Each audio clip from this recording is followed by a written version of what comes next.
Trust your ears, a better sound selection tutorial. That is today's video. Are you ready? Let's go do it right now.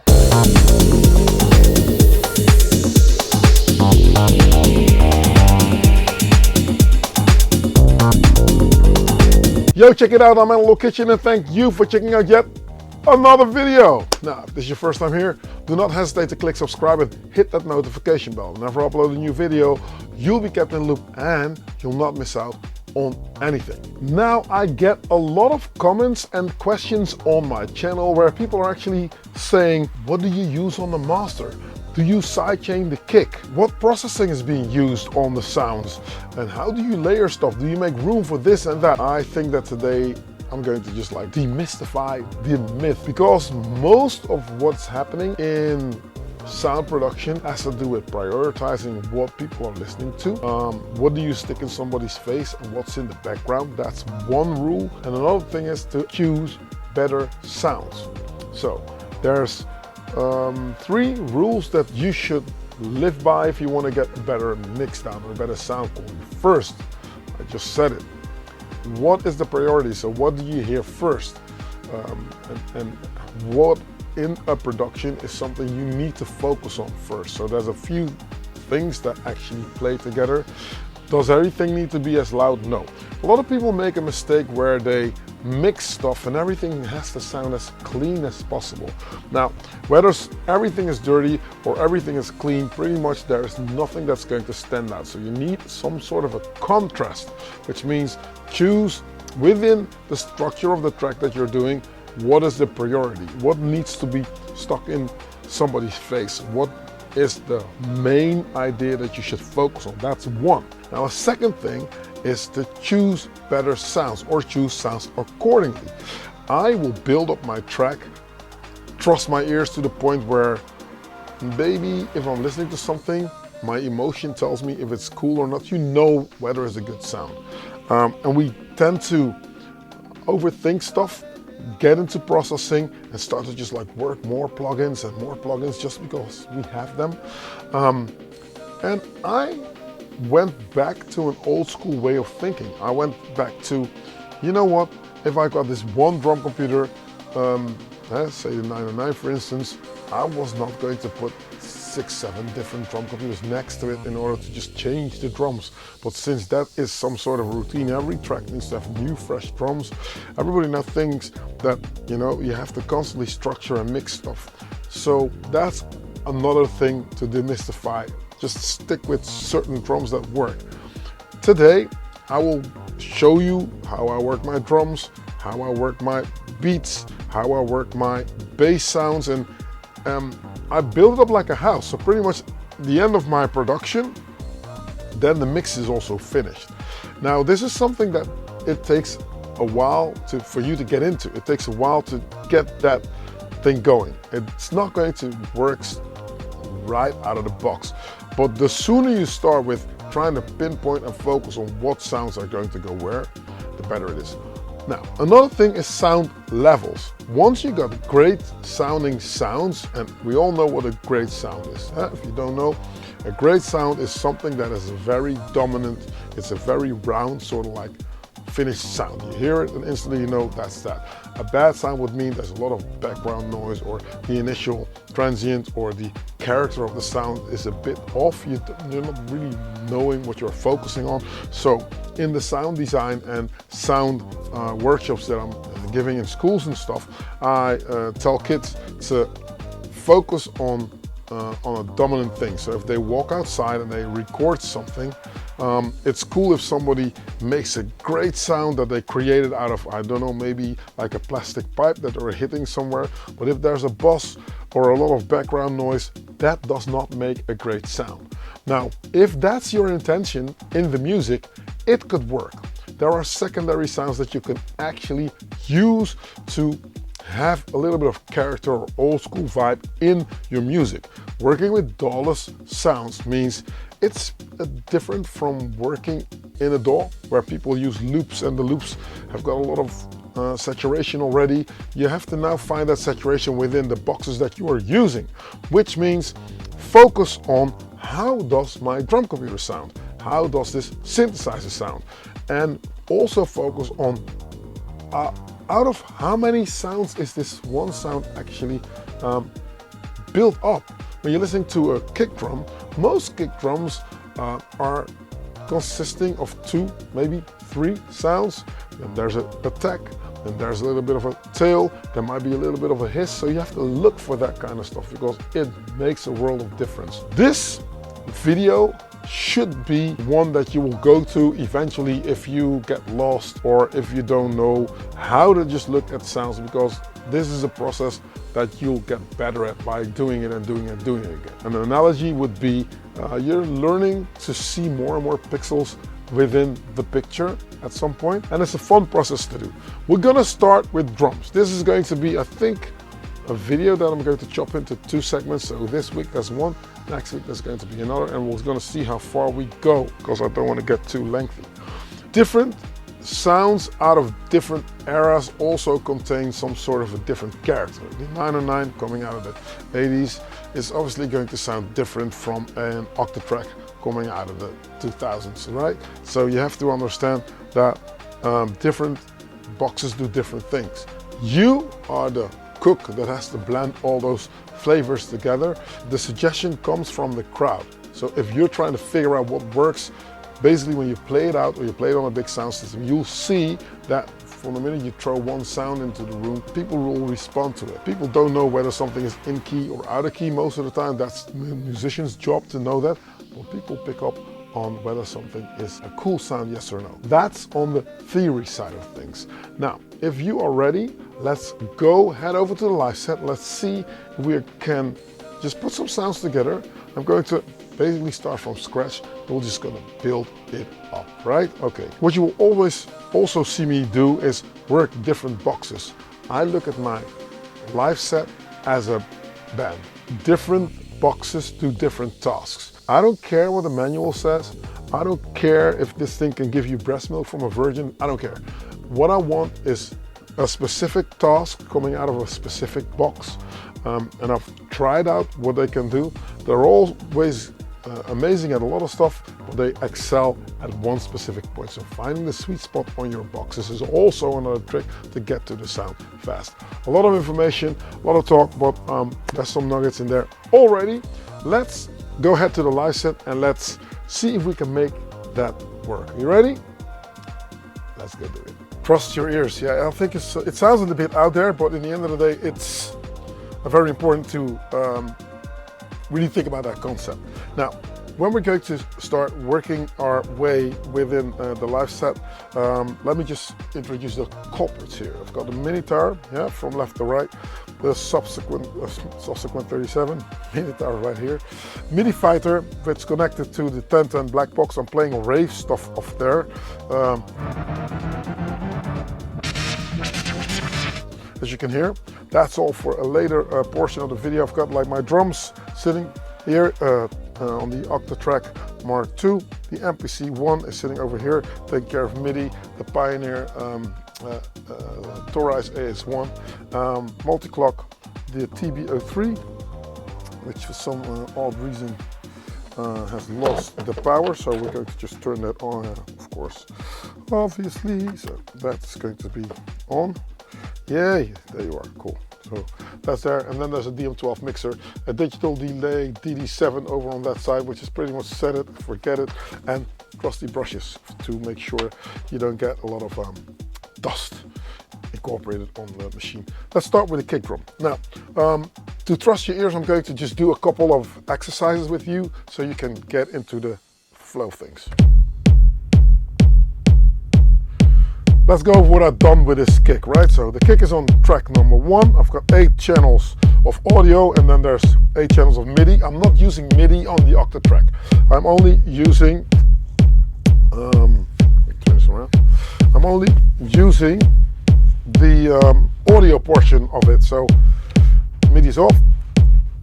The kick, let's go in. The kick is just a kick that I have created, but on the effects, there's a few things that are happening. Let's see. I've got a filter on there as well. So if I'm opening this up, you hear there's not a lot of stuff left. So there's a cutoff that I've done on the kick so that I can take out low end content, which is cool because sometimes you would like to still have the transient of the kick playing, but you don't want to have the full extent of the low end being in your face all of the time. So that's a thing to take into consideration. So now you can really hear what I was talking about sounds consisting of multiple layers. When you listen to this sound, take it in for a minute. I can think of 3 sounds. Clearly there's a thud in the beginning. A little bit of a distorted kind of vibe.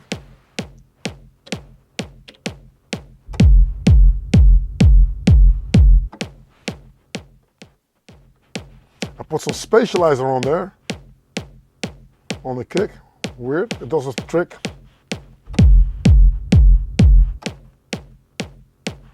Okay, you can hear the roundness of the release of the kick, which would be a little bit more audible if I'm going to filter it down a bit. Now you can really hear the thud. This is very important. When you start out with this is the first thing you should look for. Listen to this. So going over the sounds that are embedded on this kick, you hear the thud. You can hear there's a little bit of a bend on there.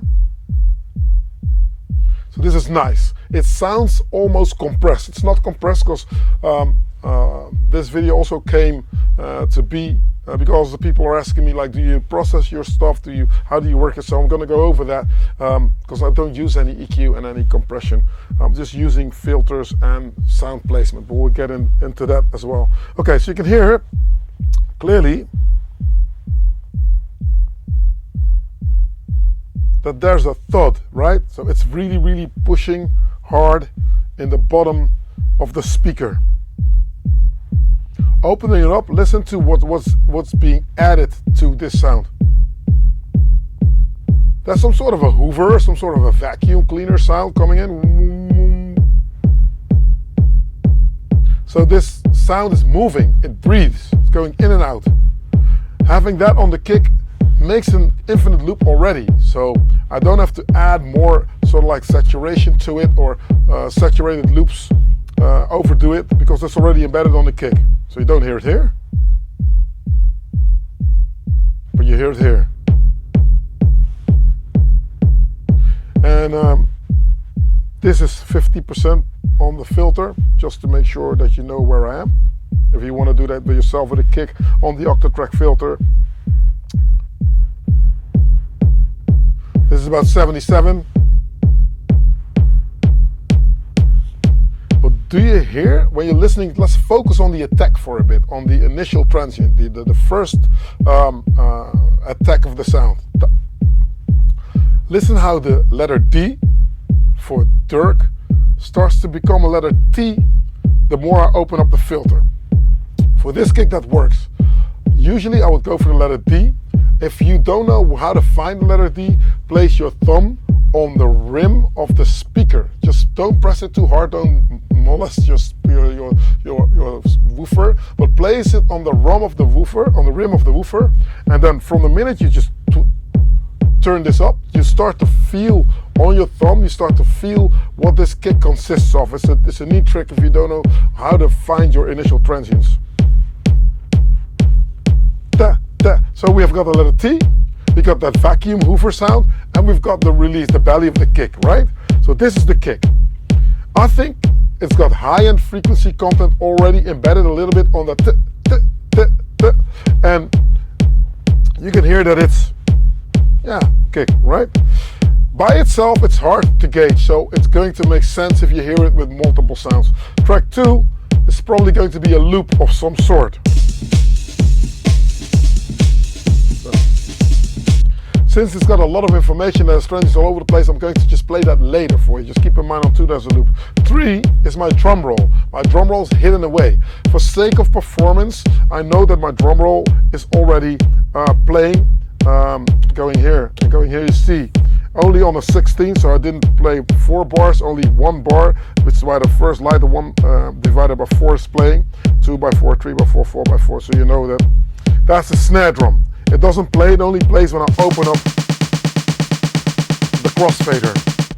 And I've done it that you can hear that the kick goes out. If I want to change this up, what I will do is I can probably go to my scenes, make another scene, because now I'm on scene 9, which is what I'm using for the right side of my scenes. You got scene A and scene B.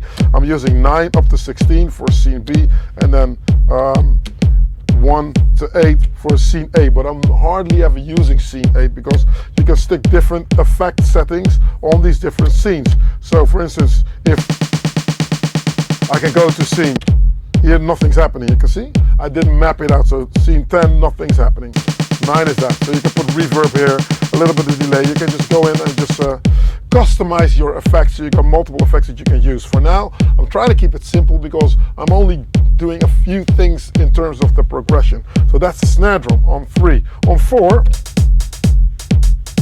then there's a closed 909 hi-hat. I sampled it from my 909 sitting in my cupboard, and I've opened it up slightly so that there's more transients coming through, because that little letter T attack on the kick resembles a little bit of this attack of this sound as well. I've played a different pattern with it. I think the programming of where sounds are is also very important, but we'll also get to that in a second. So,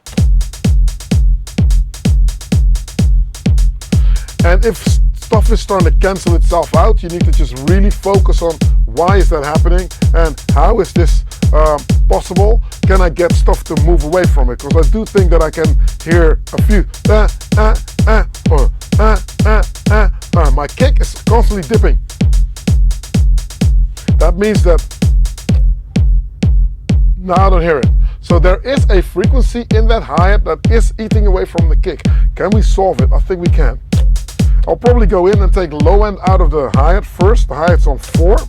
Going to track 4, going to my effects 1 page, and I'll just go in. And I'll take a little bit of that low end content out. You have to understand the 909, for some reason, everything goes through the same bus. So there's low end on your hi-hat as well. There is low end content on that 909 hi-hat. Keep that in mind. Okay, we got it going. So I don't need to take stuff off the high end of it, because the filter on the Octatrack works like you either take out low or you take out high. So it's cool.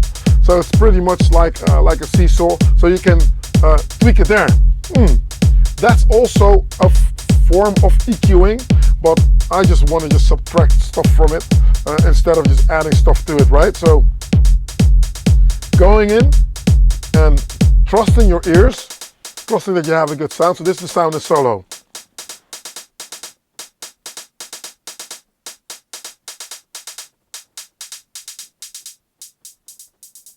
So again, now there's only this first initial transient.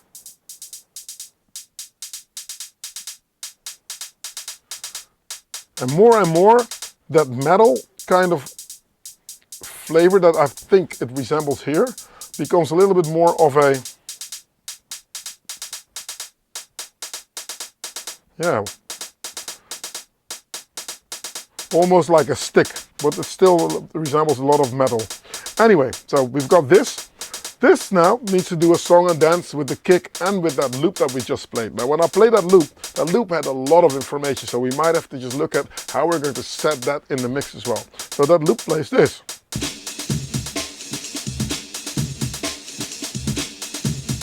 Do you hear how the grittiness of that close hi-hat is also embedded on the sound, on that loop? Okay, and then the kick underneath is going to complete everything, yeah?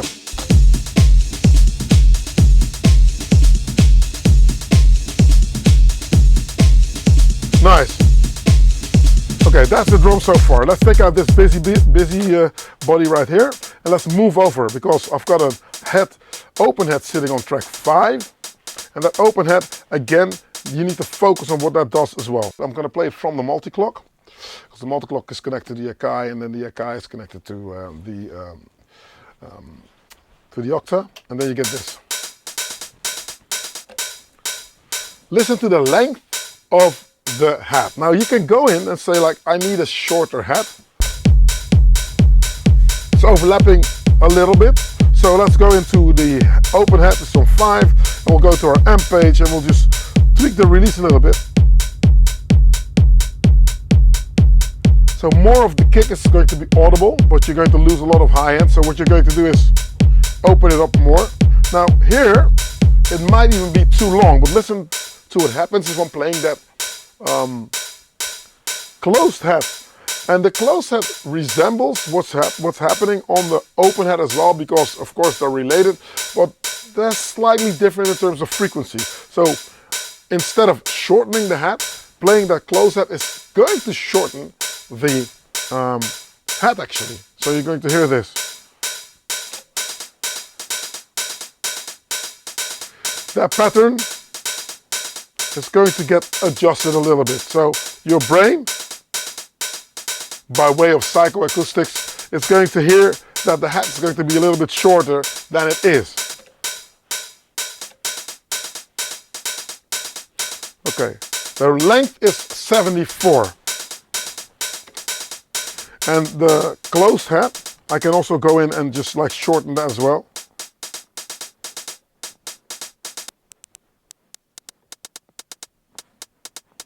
But the shorter the sound is, the more sparse your beat is going to be. And what you would like is you like to introduce a bit of what we used to call record hiss, or something that is a little bit of dirt, because when you work with these kinds of things, every sound is pretty clean. You have to introduce it yourself. It's not like you get like a vinyl to help you out with terms of the material is going to add a certain frequency to the room, or something that happens when you overdrive a Pioneer sound mixer. Also, not, we shouldn't wish for it, but something happens in the room, and this is pretty much straightforward sound. So your palette is going to be much wider than most of the USB DJs out there, which means that if you place your sounds too far apart, it's going to sound very sparse. So there's a lot of power that you can gain from performing dollars, but there's also a lot of danger in that sounds don't overlap, and you would like to have your sounds cross over.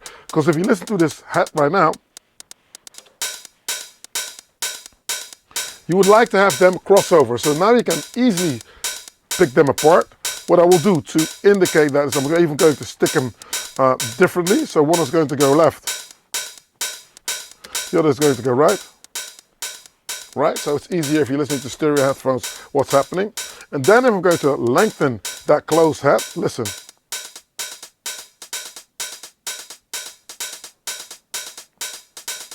So you can almost debate that closed head, when you open up the release, is almost like the open head, but just in a different envelope and a different frequency. Now you can hear them apart, but let's just place them back in the middle again, and let's see what is happening.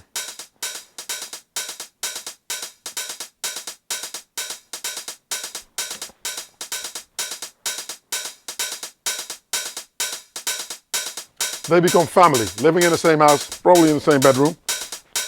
Okay, I'm going to space them apart a little bit, but for sake of this tutorial, you don't know what's going on. Okay. Yeah, okay, so one is going to go 15 to one side and the other one is going to go 15 to the other side. So a little bit of space starts to arise. Play the loop.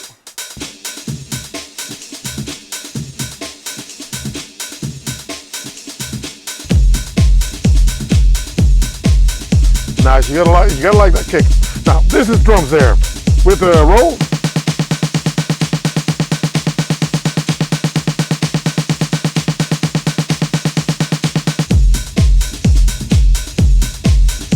Nice. Now that we've got a ballpark of where the sound is going, I'm deliberately calling it a ballpark because in the end of the day, you don't really know what is going to happen when you get to performing inside of a club environment.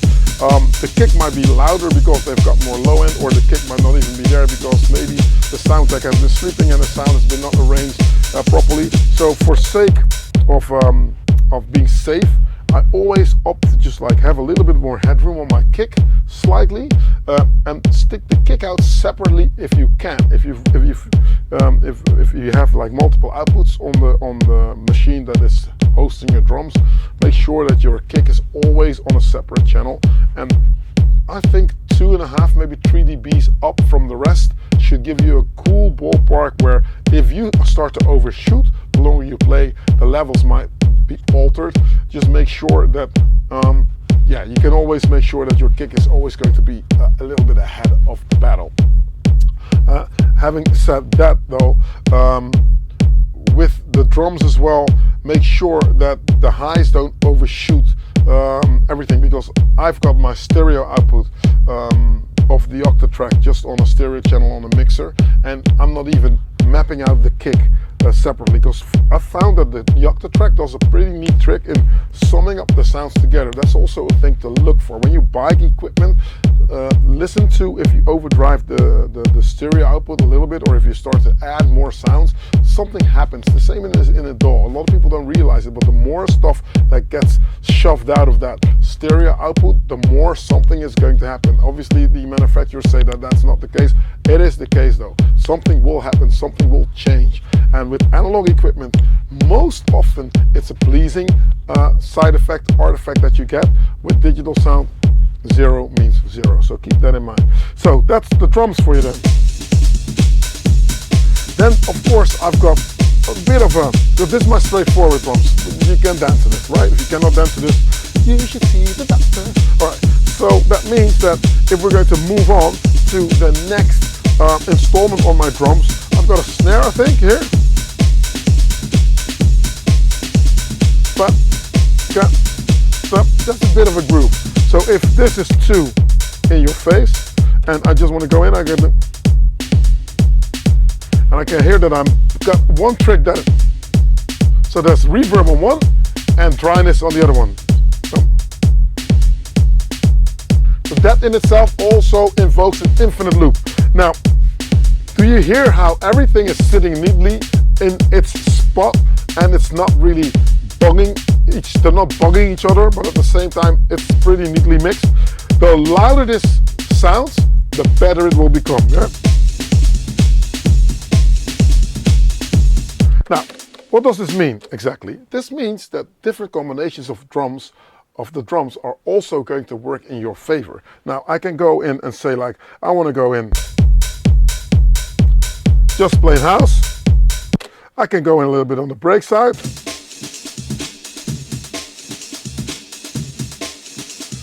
I can go and say, like, have a little bit of kick and a little bit of snare. And one thing I didn't play, and that's the right cymbal, which is sitting on 7. This is a 909 right cymbal, very iconic sound. You need that kind of layer of just sheer sort of like sandpaper-ish kind of vibe, because that's what it does. Very techno, and it does the trick. Listen to this.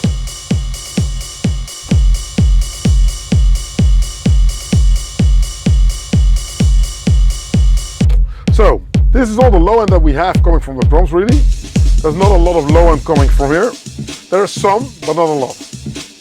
And I've deliberately resampled and crushed this breakbeat to be dirty as hell, because I need a little bit of otherworldly, outside world kind of influence. Otherwise, it's just drums, right?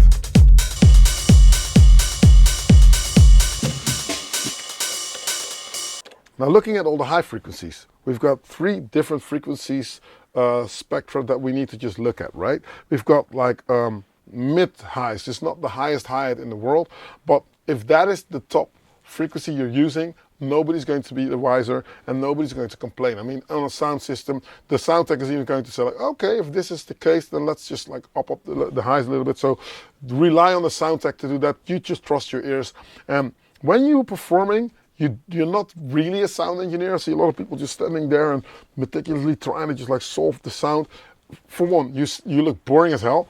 For the second part, why on earth would you want to do that while you're playing live? I mean, it's interactive, it's interaction, right? So try to just like make sure that that stuff is already done, and trust your ears on the process going in, so that when you perform, you'll just see what happens. So you have to do it in twofold, you know, work your way beforehand and do it. Great soccer players, great sportsmen, great musicians, when they do a great performance and you ask them, how was it? How did you get to that point? They'll always tell you they thought of that offline. when they were away from the pitch, when they were away from stage, the best things get metabolized in the preparation stage, and it's a mental thing. So try to do that as well. So trust your ears going in, kick. Think on how many sounds you're listening to. What can I add to the kick that's not taken away from the kick? That hat. Close head. We solved the problem. So all the transients of the kick are coming through. Bam, bam, bam, bam. I can clearly hear all the different kicks. Then there's the open hat. Also a little bit away. It's a bit on the loud side, but you know when that loop comes in, you need it. And when the ride comes in, you need it too. So playing that loop. Now you're only relying on the low end of the kick, right?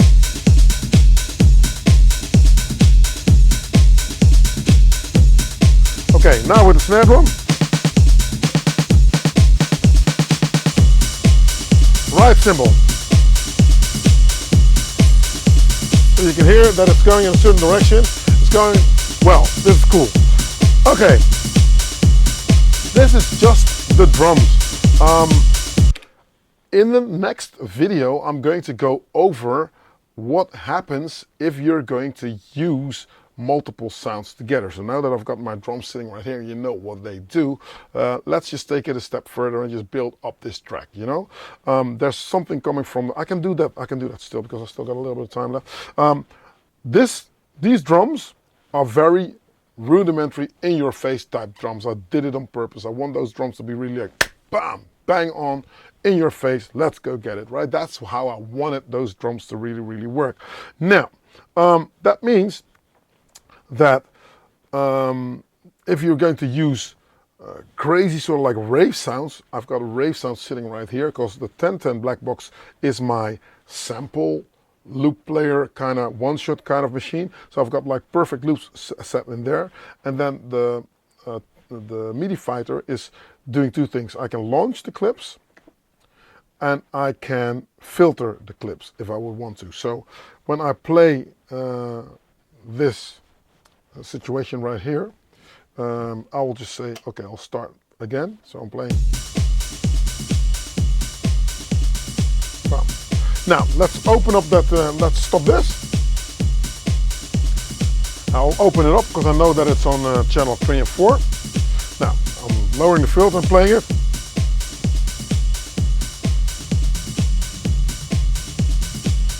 I'm going to take out the right cymbal because again, the more stuff you add, the narrower your palette is going to be in terms of the frequency spectrum. Between the 20 Hz and 20K, there's only so much room that you can actually use.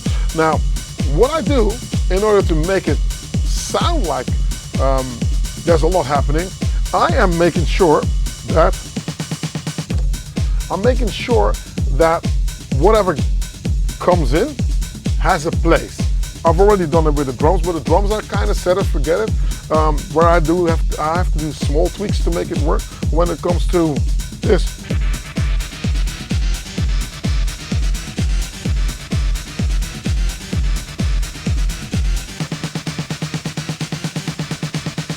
you can clearly hear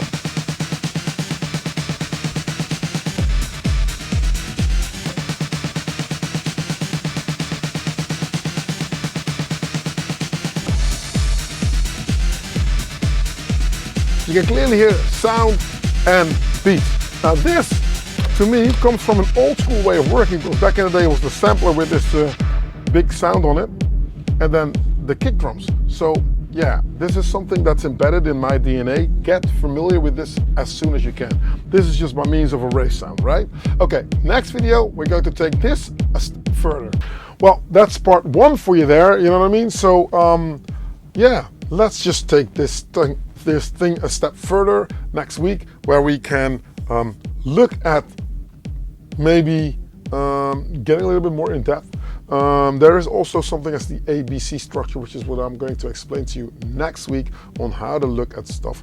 A lot of stuff, if you follow this channel, you might already know, but then I just wanted to just like condense everything into this this one portion or two segment portion of how we're going to work and metabolize this kind of stuff. All right, now cool. If you like what you see, you love what you hear, be sure to don't be a stranger and enlist on Patreon. That's where we get together. That's where the community gets together. We talk about this stuff and we can discuss this stuff further. Even if you want to get more in depth on how this stuff is working, this is, well, yeah, you know, that's a one-stop shop to get more information. It's a fastly growing community. There's a lot of cool, respectful people. Everybody just helps each other out. So whether you throw your demo in there, whether you want to build your flight case, whether you just want to talk gas on gear, whether you want to talk boxes, whether you just want to know something, if you can't figure something out, you're more than welcome. It's a Discord thing. Discord is connected through Patreon, so if you want to get in touch with me, it's not free, but you will not be breaking the bank. That is that for that portion. Let me know in the comment section below how you work your stuff, and next week we're going to continue with this little venture into sound selection. And in the meantime, do not hesitate to trust your ears. Cool. I'll catch you on the rebound. I'm in the kitchen and I'm out. Peace.